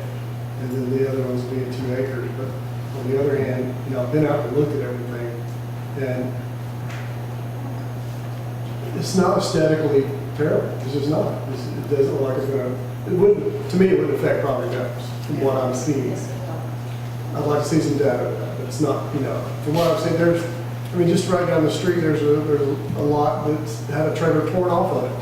And there's, if you want to find some other properties in the area that's bad, there's a lot worse than that. In addition to that, the trailer itself's in the back of the lot. You can even barely see it from the road. I rode by there many times. It's kept it up. But, I see where you're coming from. So what I'd like to do, if it's okay, is ask so that everybody give a little input into what their thinking is on this. This is a tough one. It's Last year, I had some comments. My concern, it's almost a reverse. I hate to even use the word spot zoning because I really don't always, because everybody has a right to request a zoning. And I believe from a covenant standpoint, this goes back, I think this one's dated 1979. I think there was intent probably to have covenants, but it was before the onset of really having true covenants for neighborhoods, and I'm sure they've evolved over the years and perfected. covenants, but I believe the intent of this neighborhood was to stay these size lots. That's just what I believe. There's nothing, the covenant's good for 10 years and then it can be. I know. But It's no covenant there, so I mean, like I said, if you pass all the requirements, we're required to rezone anything, it doesn't matter what it is, and they meet all the requirements, and from what we hear here tonight, they passed all the requirements, because it's 1 acre out of a 3 acre lot. All you need is 1 acre, anywhere in Effingham County, to build on, 1 acre. Of course, you have to go through all the hoops, everybody else. I believe it's up to us to make Yeah, I the think decision. that's a hard, fast line and stuff, because if you, say you had a residential area and there was a commercial lot that met the size and the frontage and the decel, XL, could you restrict them from having a commercial lot in the middle of a subdivision? Yes, we would. Yes. Because it wouldn't meet the character Yes. of that subdivision. So that's the fine line we got to decide, is at what point do we draw a line? But what kind of business do they have? Do they get it from the county? I mean, you can get a rural business, but it's I'm not 3 talking about this acres. particular business, I'm talking about just the rezoning. There is a point when the board can step in and say, yeah, because you have so much property, and you have the decel, XL, and you have the access and everything's on the Well, I was property. 9-1 in my district based on that. Yeah, so we can deny even though they can. But again, it's the only interest of that subdivision, and he was going to put a plumbing company there. And it was platted to be part of the subdivision. This is, to me, it's completely different. Well, I'm just using that as an example, say, if you have the authority to make a decision based on the character. We're vested with that authority to make, otherwise we wouldn't be up here. You're not dealing with any commercial property whatsoever. I don't know why you're bringing up commercial property. I'm just using that. Yeah, this is an example that we do have authority to make rules, like you said, we don't need to be up here if it's just strictly a matter of law. If anybody's got 3 acres in Effingham County, they can come before us, and if we make the, whether we want to give them a rural business, but there's requirements. There's requirements for a rural business also. It has a minimum of 3 acres. So he can't do that on 1 acre lot, what I'm talking about, on a rural business. I don't know what other kind of business we got, but anyway. Mr. Burdette has asked if others would like to weigh in. Mr. Chairman, after hearing what everybody else has said, I do agree with one comment you just said. I understand that the request goes by our ordinance, but that's why we're up here, is to evaluate each request. The gentleman definitely has the right, or anyone in the county has the right to have his own request. But I do think we need to take into account the current neighborhood. I know that is an older neighborhood. I may be wrong, but I think primarily most of the residences there now are primary residences. Is that correct? Is there any other roads in that neighborhood? Yes. There is some rental. Yeah. There is room. Yeah. Not many. It's homeowners. But I think that's why we're here, is to take all that into effect. I mean, like you say, if it was all just by the ordinance, then we wouldn't need to be here. You have an opinion on That's this? why we're here. You have an opinion on this particular? I mean, if it's other rental property in the area, then I don't know what the conditions are or what kind of lot those are, but if there is other rental property in there, I mean, this guy's trying to do the same thing. He has every right now to rent the home on the property, correct? I think that's the difference. is Yeah, that's where I'm at. There's You know, on the property. This will be 2 rooms. That'll be the change.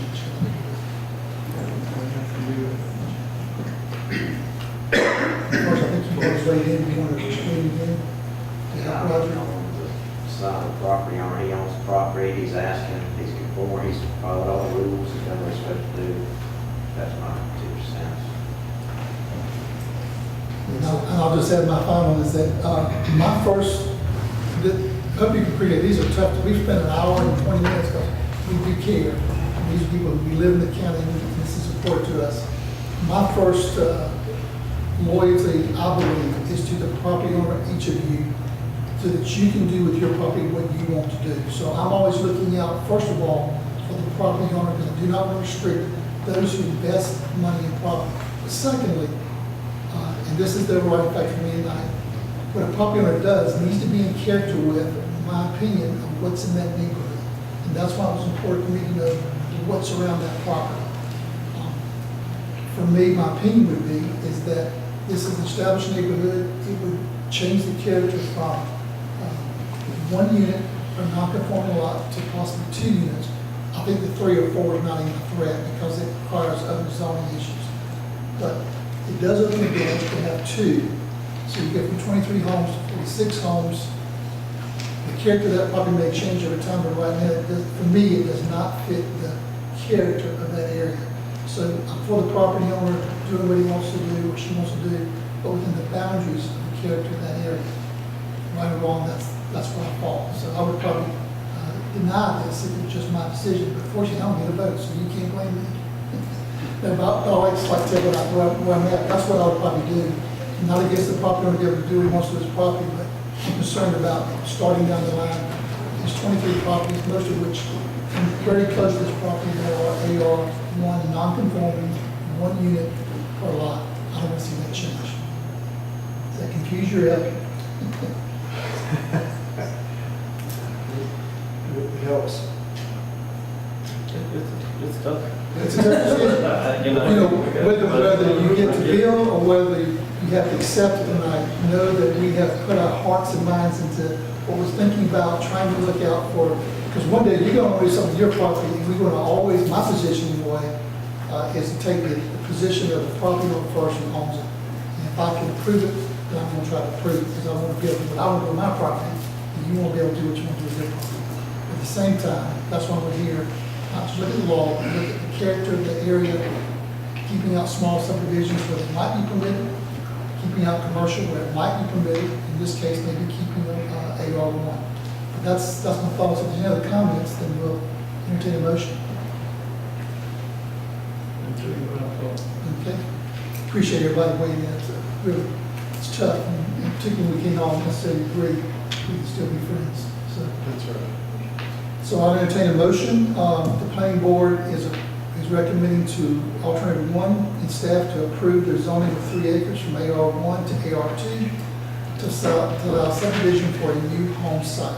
Do you have a motion?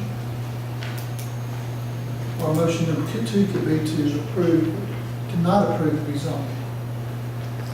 Alternative 1 to approve, alternative 2 not to approve. Do I have a motion?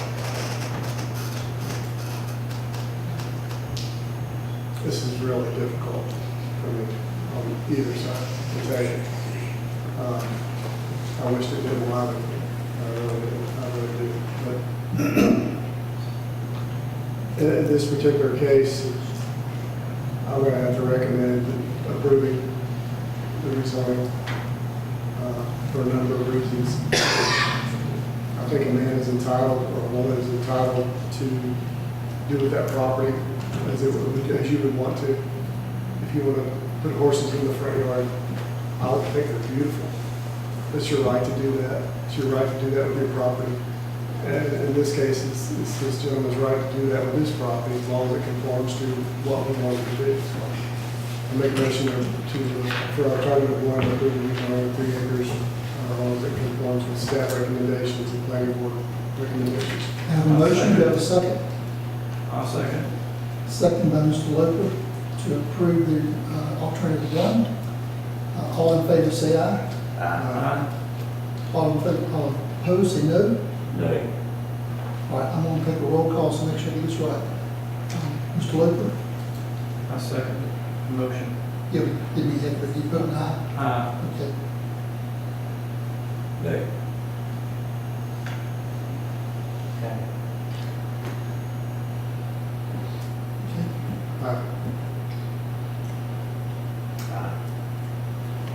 Okay, it's voted 3-2, so it does pass, and the zoning is approved. Okay? First reading. That's the first reading. We'll move to the second reading, consideration to approve the second reading of an application by Brandon. You can't do the second reading. You can't do the second reading, it was not unanimous. Oh, I didn't do that. Okay, so the second reading will be the next meeting? Yes, sir. What's the date? It's March 19th. March 19th. So we'll move the second reading to March 19th. Say March 19th? Yes. Well, that's what we got skipped meeting. Under our ordinances, could this change? Is it the second reading? It's very, Yeah, if, well, we have second readings, so I yeah, that's guess. what it Certainly. gives an opportunity for, change of mind. It's just the law, it's got to be unanimous, so we have to have a second reading. Okay. All right, so we're going to have a second reading on March 19th, so you want to plan to probably be a part of that. Okay? All right, so we'll move on. Thank you for your participation tonight, and I hope you can at least appreciate the heartache and the thought study going into this. Stay tuned on second reading. Item number 4 under old business, consideration to approve the second reading of an application by Bloomer Homes Incorporated for variance to reduce the front setback from 25 feet to 15 feet. Got it. And this one? All right. This is the wrong one. Item number 3 under old business.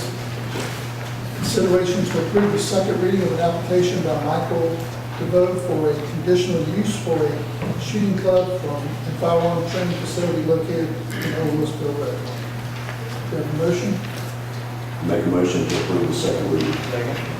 First one, Mr. DeVoe, second, Mr. Kiefer, to approve the second reading. All in favor, say aye. Aye. All opposed, no. And the second reading carries. Now, item number 4, second reading, consideration to approve the second reading of an application by Bloomer Homes Incorporated for a variance to reduce the front setback from 25 feet to 15 feet on lots 22 to 26 located on Courthouse Road, map number 369G, parcel number 22-26 in the 4th District. Motion? Well, I just want to remind everybody, this is the one that was a variance request with how much of a hardship to get this based off of, they just wanted larger backyards. Keep going. I just wanted to clarify.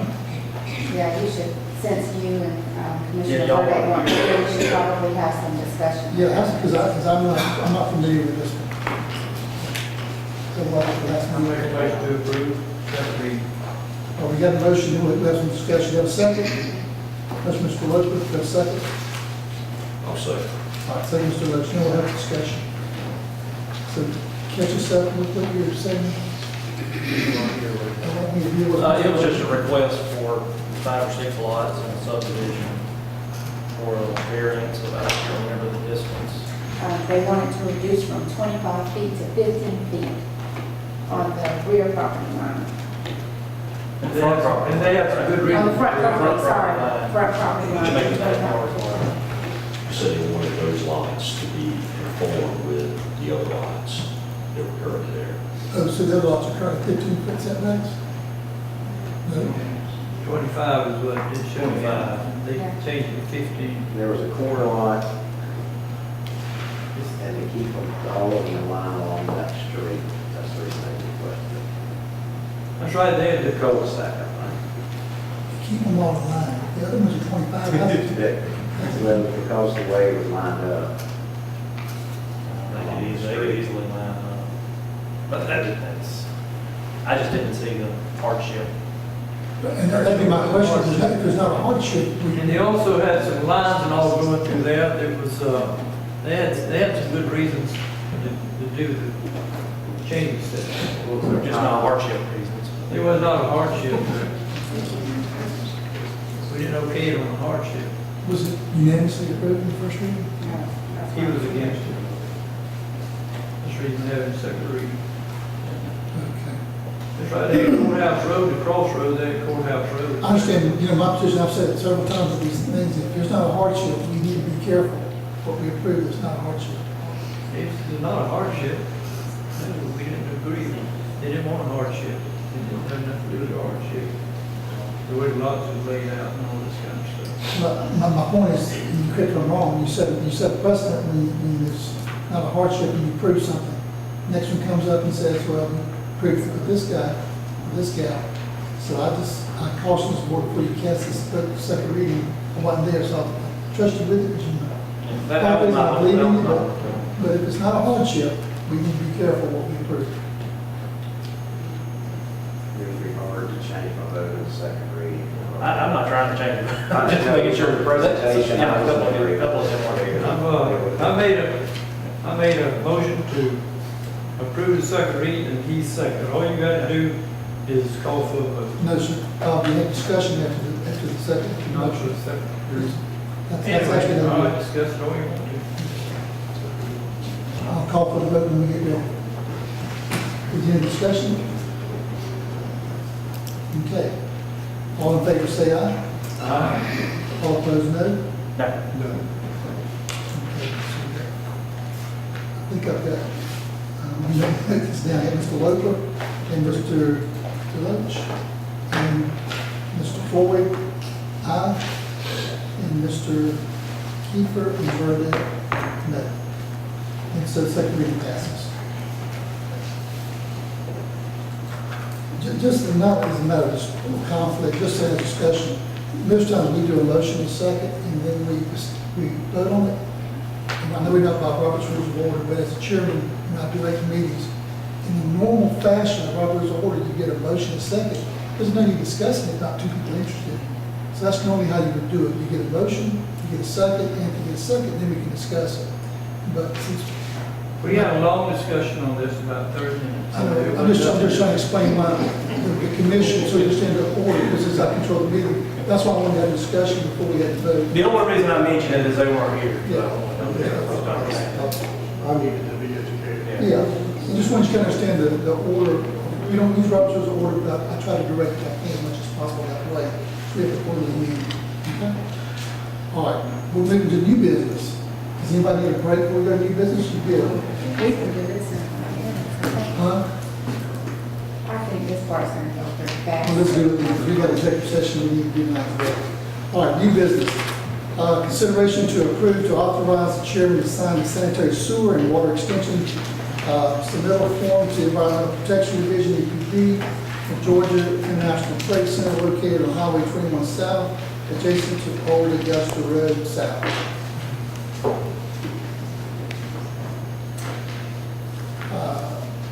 I think I understand it. You want to talk about what we can? Is there any questions, discussions on this particular?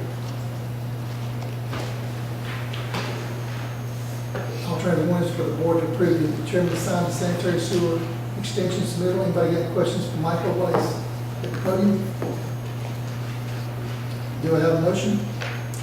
Make a motion to approve alternative one. Second. Motion Mr. Floyd, second Mr. Deloach, to approve alternative number 1. All in favor say aye. Aye. All opposed, no. And it carries. One more, the consideration to approve to authorize the chairman to sign sanitary sewer submittal form to Environmental Protection Division, EPD, for utility extension located on Goshen Road. Any questions or discussion of this one? I got all my answers this afternoon, or yesterday, so I'm good. Make a motion to approve alternative one. Second. Motion Mr. Floyd, second Mr. Deloach, to approve alternative number 1. All in favor say aye. All opposed, no. And it carries. Item number 3, consideration to approve to amend addendum number 10 to the Effingham County Financial Policy. Good evening, Fiona Charlton, purchasing agent. Staff are requesting to amend financial policy for 2 reasons. The implementation of House Bill 489, which requires that any bid or proposal extended by a county, municipal corporation or local board of education for goods and services valued at $10,000 or more be posted to the Department of Administrative Services online Georgia procurement registry. And the second reason is to update the procedure for the submission of requisitions for routing, approval and payment from manual to electronic through the ADG system. There's no funding required, and the county attorney has reviewed and approved the addendum to the financial policy. Staff recommends alternative 1. I looked it up and it looks all good and read through it, but like me, I don't know what ADG stands for. What's it stand for? American Data Group. Data Group. American Data Group? I would never guess that. I had no. All right, any questions, discussions? Ms. Gilman? Motion to approve alternative number 1. Make a motion to approve alternative number 1. First, Mr. Loper, second, Mr. Deloach, to approve alternative number 1. All in favor say aye. Aye. All opposed, no. And it carries. Thank you. Consideration number 4, consideration to approve a work order with Moreland Alphabet Incorporated for engineering services for utilities relocation plans for Effingham Parkway. At the last meeting, the board approved an MOU with Georgia Department of Transportation for utility relocation as part of the Parkway project. The county has a contract in place with Moreland Altabelli to design the construction plans for the parkway, and as such, Moreland possesses all the right-of-way and survey information. EOM believe it will be cost-effective and time-saving to have Moreland complete the plans for this utility relocation. The proposal is in the amount of $33,520, and the work should take approximately 8 weeks. As there are funds available in the current budget, staff recommend alternative 1. Any questions? Questions, discussions? Motion for alternative 1. Make a motion to approve alternative 1. Second.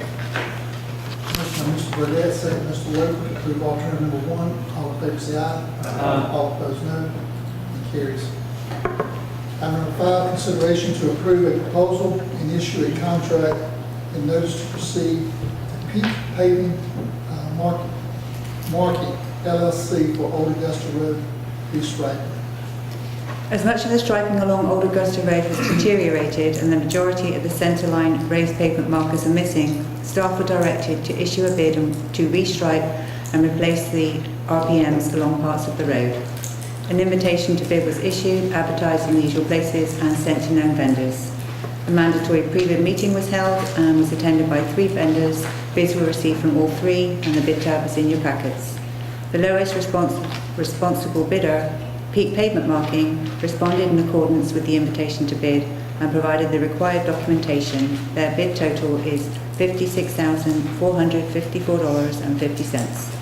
As SPLOST funding is available and the county attorney has reviewed and approved the contract, staff recommend alternative 1. Any questions? They don't start in 10 days from today, right? If we can get the paperwork signed today, they can start in 11 days because they won't get it until tomorrow. Okay, well, it says in there, it started within 10 days after we agreed on it. Yes. And they had 90 days to finish. That is correct. Okay. Very good. Motion for alternative number 1. I make a motion for alternative 1. Mr. Floyd, second Mr. Hunter for alternative number 1. All in favor say aye. Aye. All opposed no. It carries. You're up again. Consideration to approve resolution for surplus. From time to time, the county has broken, unused, damaged or extra inventory. In order for it to be disposed of properly, these items must be declared surplus in accordance with OCGA 36-9-2. This resolution consists of various items which have either been replaced or are no longer used. Staff recommends alternative 1, board's approval of the resolution of surplus. Any These go to questions? auction. Sorry? These go to auction. Yes, sir. At the last meeting, the board approved a surplus auction contract with Lane Lane Auction? Brothers. Yeah. Okay. In the future, can we get the dates of these vehicles just to know how old they are? I didn't see one on this. I thought we put that on there. Yes, sir, certainly. No, I don't think that's missed it. Could be helpful to know. No, it doesn't. Correct. Any other questions, discussion? Got a motion for alternative number 1? Make a motion to approve alternative number 1, second. Motion by Mr. Lopez, second by Mr. Keith, to approve alternative number 1. All in favor say aye. Aye. All opposed no. It carries. Thank you. Item number 8, consideration to approve to submit an application to the Historic Preservation Division of Georgia Department of Natural Resources to list Springfield Central High School. Thank you, Skip. Again, Number 1? I did. Put my vote in the wrong place, I apologize. Item number 7, consideration to approve an application for staffing for adequate fire and emergency response safer grant with the Department of Homeland Security. Good evening, Christy Carpenter, Finance Director. We're asking for approval to submit an application for grant funding to fund 6 firefighter positions and provide for recruitment and retention of volunteer firefighters.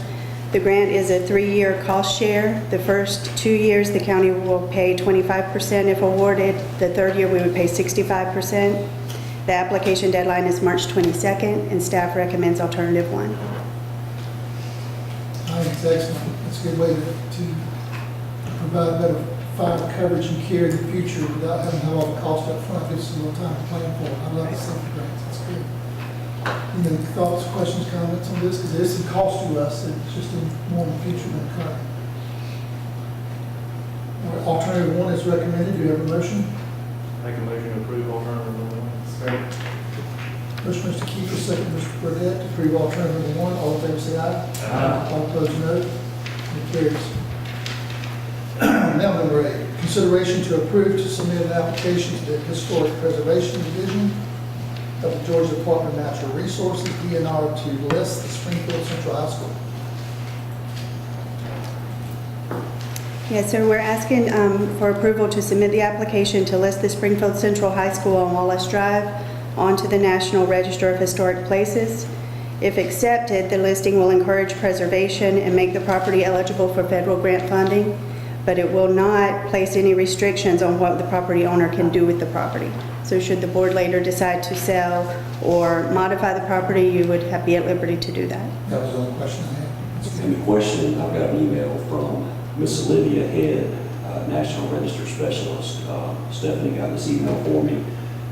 If for some reason, if we modify the school, worst case scenario, it might be taken off the National Register, but it does not handcuff us in any way as far as what we can do with the property. And that's one of the, because if you get that and get some grant money, that's great, but if you had an opportunity to use that building in a very restricted way for our community, I'd hate to be restricted. Yeah. Very good. Let's come, Mr. Lodge.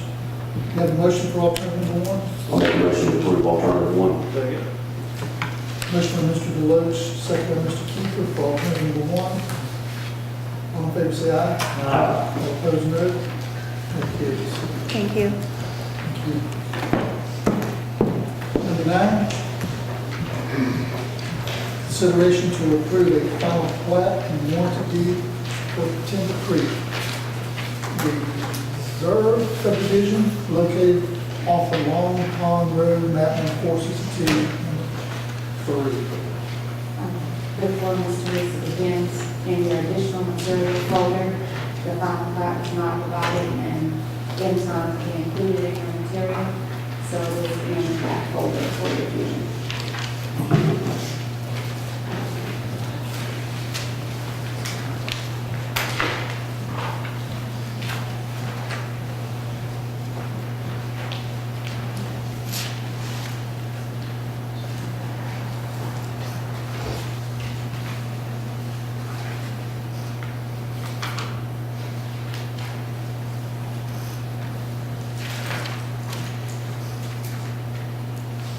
So the staff and you are involved to this and all good?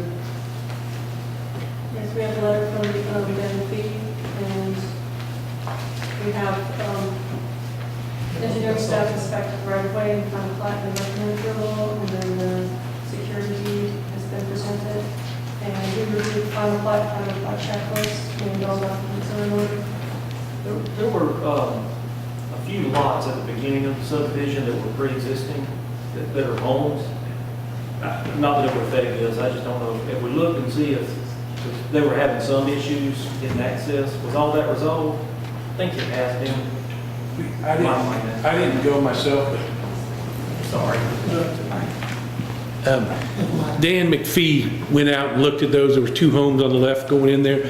To the best of my knowledge, it's resolved. I didn't go myself, but I'm certain that they were satisfied when they were done. Yeah, and I'm not implying it would affect this, I just followed on that. Is this on county water? Sewer? Private That's wells? all well.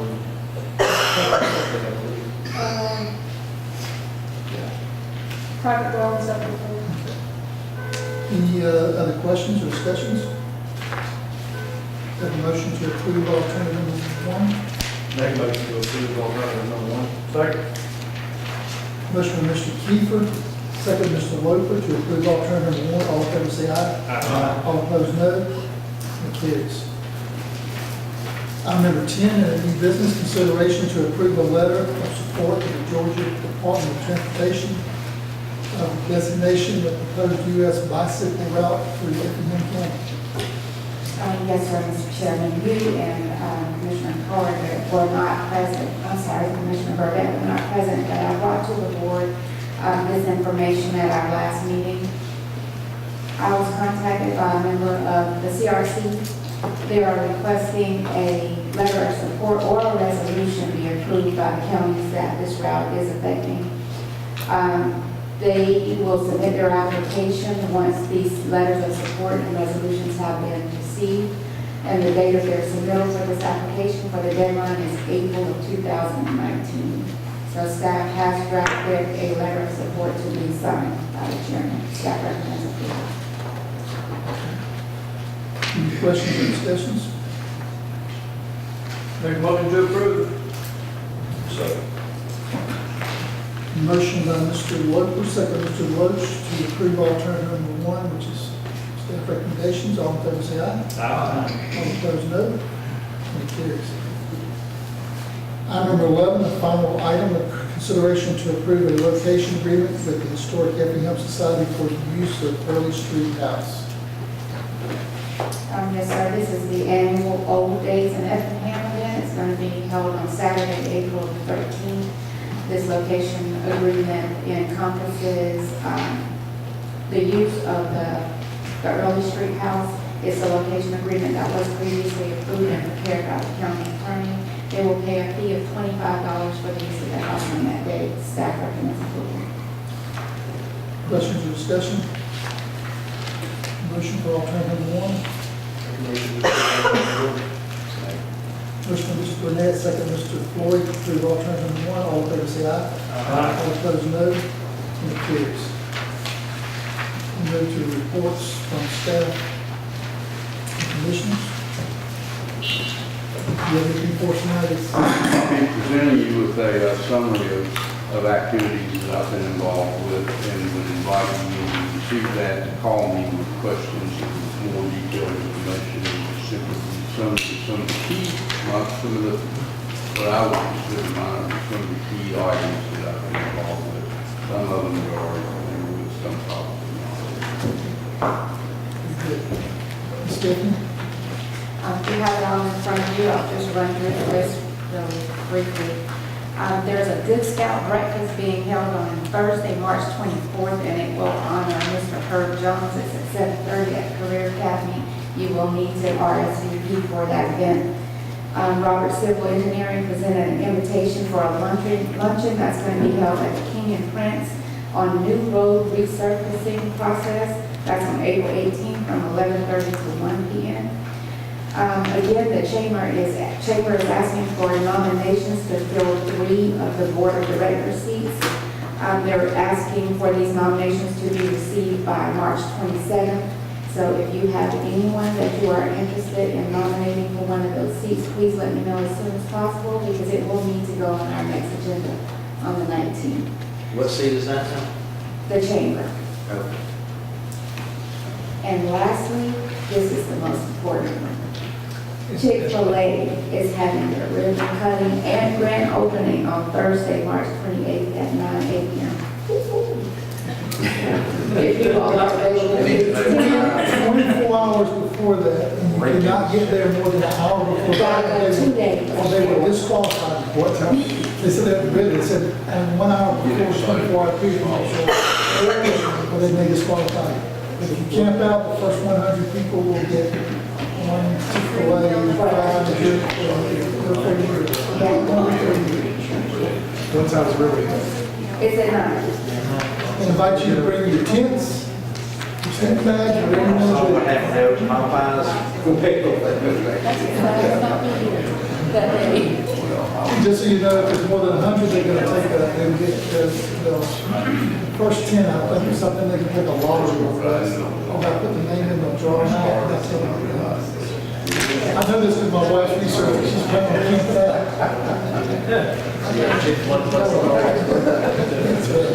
Okay, very good, thank you so much. It'd be like Popeye. Okay, do we have anything? Yeah, you're right.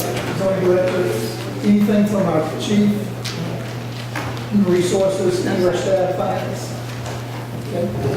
I got a fast one from Mr. Jack Garland. I was in Atlanta last week, and the government has, the state of Georgia set aside $150 million for voting machines for the state of Georgia. And I'm tickled, but let me tell you this woman that was on TV yesterday is not even a voting person for the state of Georgia. I don't know how she got the TV time, but I kept switching back. I found her on 2 channels. This is nutty.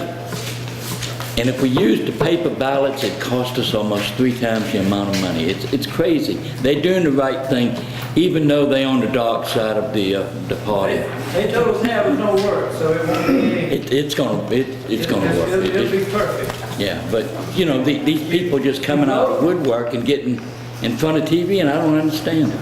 You vote, and it prints out a voting paper. Right. All right, you look at it, if you're okay with it, you run in the machine, it goes through the machine, it's recorded, and this goes into a box underneath. Yeah. So at any time after that, they got this paper here that they can get and see what you voted, and how you voted. The only thing is, I'll remind y'all, they need the room over at the voting office because of these new machines. Please do what you can to move 4-H to a new quarters. We're on that. Working on it. We're gonna get that resolved. Good, thank you. Before we get the rest of the commissioners, I'd say Mike had something discussion for us. The ash roads, I don't know if you want to touch on those this evening. Sure, yeah. So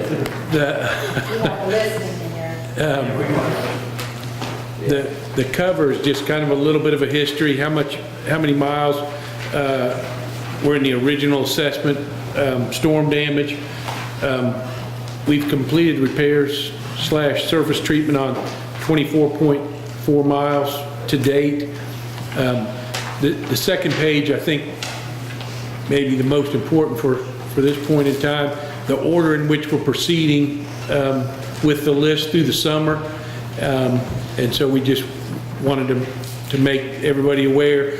And I don't know if yours is color, the colors kind of group them in areas so you can see how we move through different areas, but catch the roads that are in that area while we're there. And then the last sheet, if we stay on schedule through summer and early fall, there'll be 10 miles left and all the storm damaged roads will have been completed. And depending on the late fall, winter weather, you know, how we catch that last 10 miles. I guess at that point, we start doubling that. I think this is storm damaged ash roads only. So this is not all of the ash roads. So we may start suggest that we look. That's right. This was the storm damage. So, but I do think the intent was to keep surface treatment tried in. Right. Very good. Any questions, discussion about Michael? Thank you, Michael. Appreciate all your work. Continue around the horn.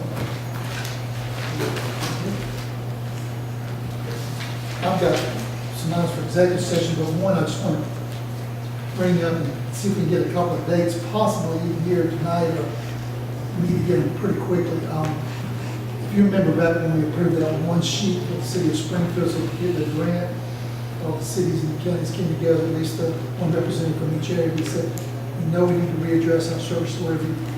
We're planning to initiate the process in March. And so we already signed that one, but demonstrating that we're not all satisfied with it is now. We want to readdress some things. So I feel like we need to go ahead as a county and have our administrative issue the invitation. According to the law, you have to have 15 days prior to that meeting date, and no more than 45 of the meeting date is the window of invitation. So first of all, I would like us to look and see, can we pick a couple of dates that Mr. Billy could take to the different cities and say, these are the two, this is our priority date, this is our second date. So you can establish that date and then send out a letter of invitation for that SDS initiated agreement. According to CCG 367022, I believe. Are you guys good with that? Let's go ahead and. It's March. Yeah, it's March, yeah. And I think if we just get the letter out and then meet sometime early in April, we'll be good. The goal will be try to complete this by July before we get into our new budget year. Good. Okay? So can you all look at your calendars, maybe more executive session night, you've got a couple of dates, maybe come back open session, pick a couple of days tonight. If not, we need to do it tomorrow or this week if we can, okay? And with that, I was going to say a couple of things. We need fire and finance to get together. I would like you to be looking at the fire areas, the cost of what we're currently paying other cities to provide fire service, what would be our cost. We need to look at, because all that's going to be part of our fire service discussions and service delivery. So we're going to, as a board, hear from you about what should we be covering, what should we be contracting, what should we take back, if any. But we need to have a discussion with you guys, so I'll hear from you on that, okay? In preparation of that meeting. So we start now, and you maybe have it by 1st of April. EOM, we need to look at our water and sewer maps, understanding where we got that modeling now. We need to know what service areas do we need to make sure we hang on to and protect for flows and pressure. I know the previous maps maybe had some areas that we can't even get to. Do we need to renegotiate those? But we need your recommendations on water and sewer areas. Okay, so you need to, whoever's got those maps, find those and pull them and start preparing. So that'll be the two key areas, will be water and sewer utilities and fire. That'll be the two areas we're going to look at. Okay? And then I'm going to have forms that I think we should have available for you, I hope by the next meeting. So you can start digesting, we can have a meeting about it, and we can agree to it. And we're going to ask the cities to prepare their forms so that hopefully at the first meeting, if there's 60 services, maybe we can get rid of 55 of them. It'll be agreed. Okay? So that'll be the process we follow, if that's okay with everybody. I think everything else is executive session. Oh, are you going to talk about McCall Road? You've already spoken. Okay. I'll let you make McCall Road. McCall Road. It's exciting. Another one. Recently, we did a survey out there about the sidewalks. Personally, I like sidewalks, but long story short, the residents do not want the sidewalks. They want that money put into the park. So, I like it red. Let's go put that, either the sidewalks, if you guys are okay with it. Let's do what the residents want. They're doing what they want already. I have no problem with it. It's okay with you guys. Let's just kill the sidewalks. We've got, from what I've heard last, $50,000 going into the park. If we get rid of the sidewalks, we have another $25,000 going into the park for improvements. So I think it'd be well spent either way, and that's just what the people want, so let's go. And one brief update that the board would approve that, I told the engineers and the contract, we let them know tomorrow, the board's decision was. Also, they were putting in metal pipe. I don't know if it was Roger or somebody else who called that, so I called Michael, had him put a stop order, and Billy put a stop order on them until we got it resolved. Told them to schedule a meeting. They couldn't meet last week, so they met with Michael and myself and Billy and the contractor yesterday, and we know in certain terms said we want concrete pipe. Problem is, make a long story short, they engineered it for the metal pipe, even though they reviewed it and said it needs to be concrete. We won't get the reasons why they said they did it, but they've agreed to go back and re-engineer it, try to not get the dry utilities back involved again. They think the driveways will be fine. As they said, it could have been maybe a hump in them. And we said if there's a hump that's going to cause any backwash, any noticeable, or any issue, we don't want any more issues with your constituents on that street. So EOM, just a short, is going to review their proposal, which is going to be this week, he told me yesterday. And if EOM agrees that it's not going to be a concrete pipe, it's not going to be a hassle for our constituents, we're going to allow them to move forward with no sidewalks and putting concrete pipes in. To your satisfaction, that's not going to create problems with the driveways. So Mike, if you would, please make sure that they go back and recreate the same size driveway as they had before. There have been some complaints that they're much more narrow than they were to begin with. We'll do that. I think what they're viewing is temporary drive right now, but we'll. That's what the contract's been, this was a temporary driveway, but it would be the actual size. So we got several things like that issue that made me feel better, but I didn't feel good about the concrete pipe. No. So, But I didn't get that resolved, so if everybody's in agreement to give that, Roger's recommends his guys, concrete pipe, make it as best you can do it with no, okay? And we'll get 75,000 for a part. Okay? I'll give you something nice for that part. That would generate a nice playground area. And I think a good, it was recommended today, actually, by Dave Ron, that we come up with a couple of different scenarios for the park and then offer that to the residents as opposed to, hey, what do you want? Because you're going to get all kind, you're going to get 37 different opinions. Let's narrow it down to something really good for the community that we know, have 2, maybe 3 options to go with, and then they choose this option, and let's go forward and make something nice there. I mean, while the park's open, everybody countywide, at least pull that, you know, let them have a seat at the table. Right. We're going There's no to this. That might be something to think about how to best implement what Roger just expressed about us coming up with some options that the folks can communicate on.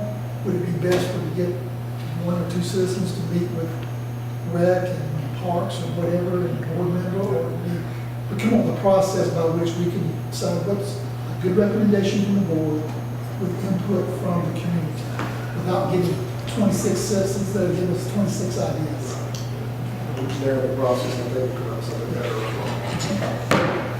I don't want to cute, but you know, the first committee that the Lord charged with creating a horse created a camel, so you can get too many people involved in committees. And we've got some time, and we've got a lot of priorities, so that's nothing that we need to do this month. We've got a lot of priorities. Probably a good mix of some citizen input and some professional guidance would probably be the perfect way to do it. Okay. And Roger not going to be a part of that since it's his focus. All right, I just wanted to be happy. Anything else? Yes, sir. Okay. Well, I have a need, if no one else does, for executive session. We have a motion for executive session. Make a motion to go into executive session, discuss personnel, property, and pending litigation. Second. Motion by Mr. Kiefer, second by Mr. DeLoach. In executive session, all in favor say aye. Aye. All opposed, no. We're in executive session.